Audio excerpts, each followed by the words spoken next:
Hello, and welcome to the Community IT Innovators Technology Topics Podcast, where we discuss nonprofit technology, cybersecurity, tech project implementation, strategic planning, and nonprofit IT careers.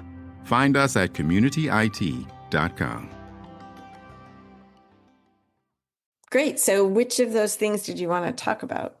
Well, we'll stick with boring old Microsoft here. Welcome, everyone, to the Community IT Innovators Technology Topics Podcast. I'm Carolyn Woodard, your host. My name is Steve Longenecker. I'm the Director of IT Consulting at Community IT. So, so they announced this a long time ago, March 2023. We announced the deprecation of managing authentication methods in the legacy multi-factor authentication and self-service password reset policies. So they've been promising this for a while, but basically there is now a page in the Entra ID administration portal, which is you go to the main administration portal and you click on a link and it leads to the Entra ID administration portal. And there's a page there called Authentication Methods, and that's the new page, and that's where they want your authentication methods to be managed. And that will be they're promising that will be the only place that authentication methods are managed after September 30th. So this is for the administrators to manage authentication on the back end. So if you're a user, there's nothing for users to do with this at all. Users have there's no foothold for them on this. This is all an administration question, an IT department question, right? Thank you for clarifying that. So if you have set up Microsoft 365 in like the last maybe year or two, like brand new, like there was no tenant and then you created one, you're probably already in the new system, because they've been trying to get, it's more the old legacy systems that are the challenge for Microsoft and for Microsoft's customers. If you are a community IT client that had a multi-factor authentication project done in the last 18 months, you're in the new system, because we would have gone ahead and set that all up as part of that. But if you've been using Microsoft 365 for a long time, and you've been managing MFA, you set up MFA and managed it,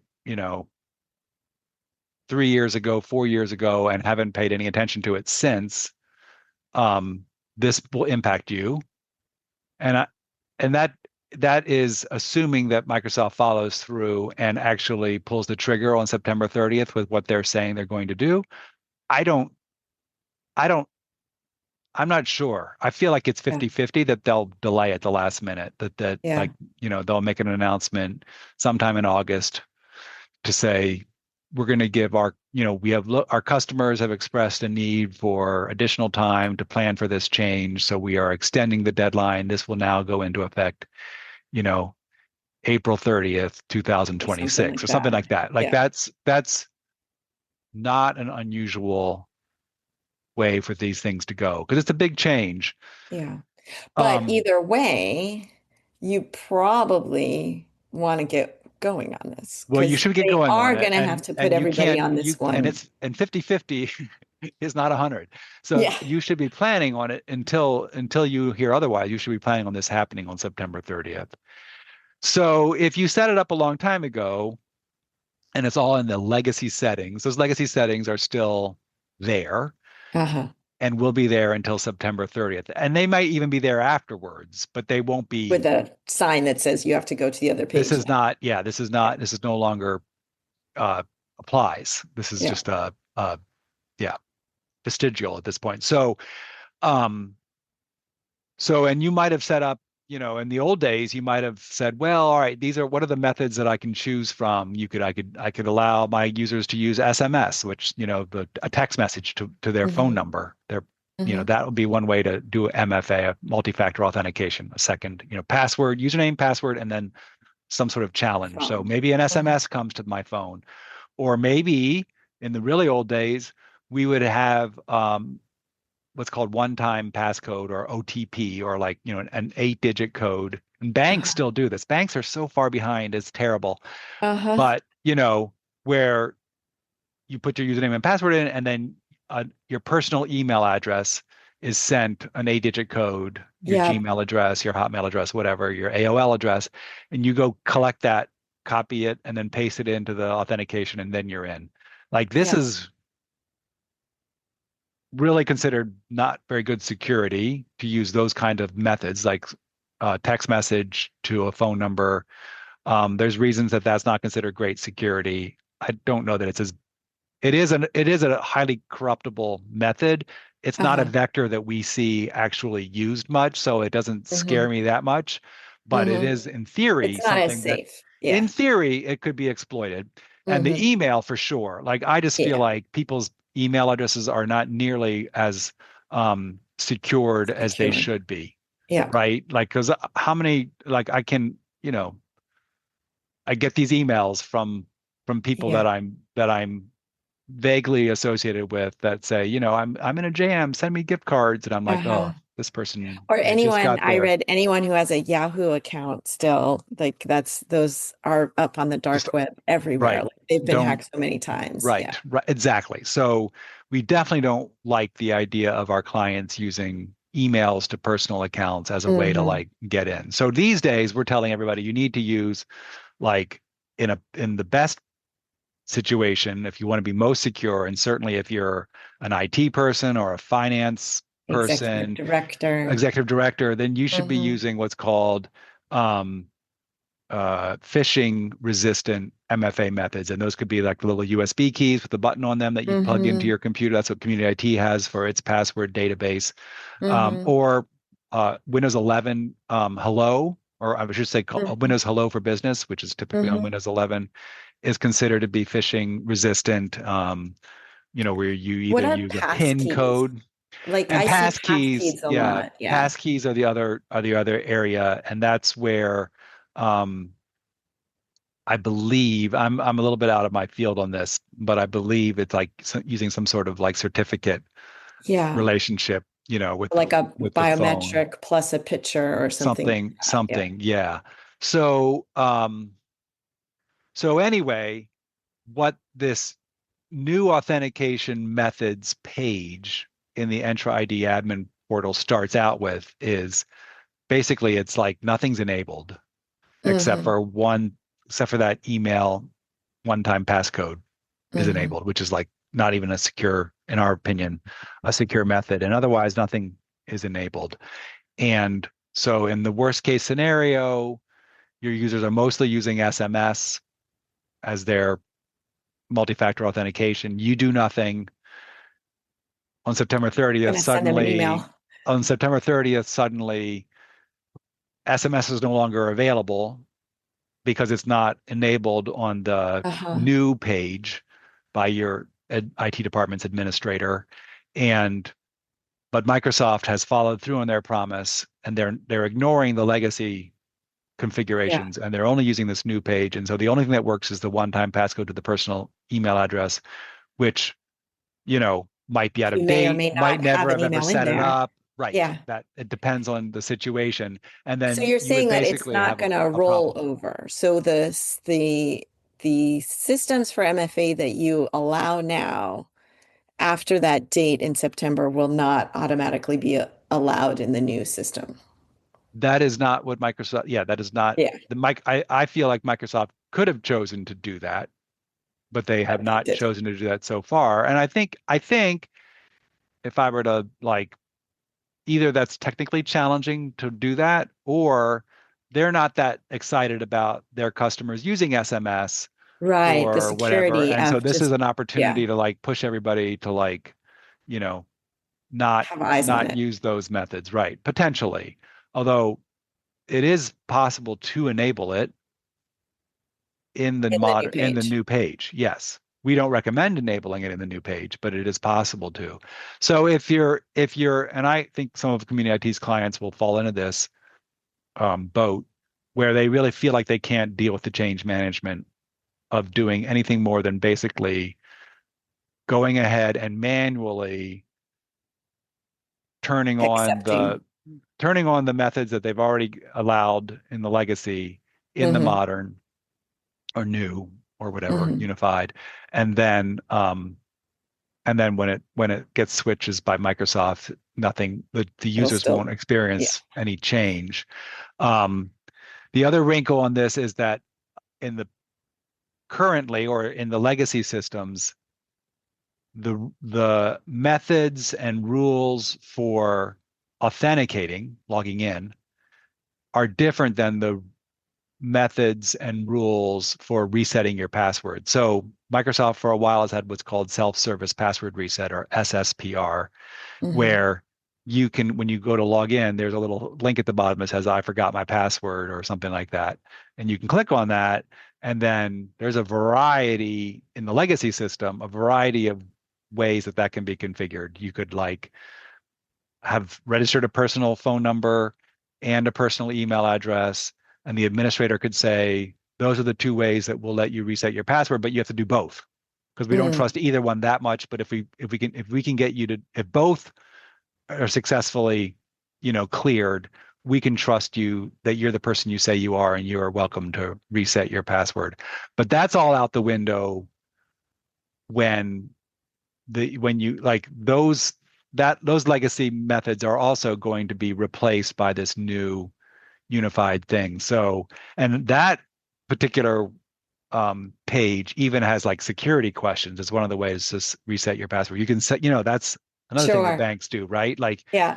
you Mothers may make. Yeah. ahead of time you put in the answers to these security questions, and then you answer the questions to like do what you need to do. Yeah. I don't believe security questions are available In in the new the one. new one because they're considered, Not good. so Yeah. unreliable. Yeah. Yeah.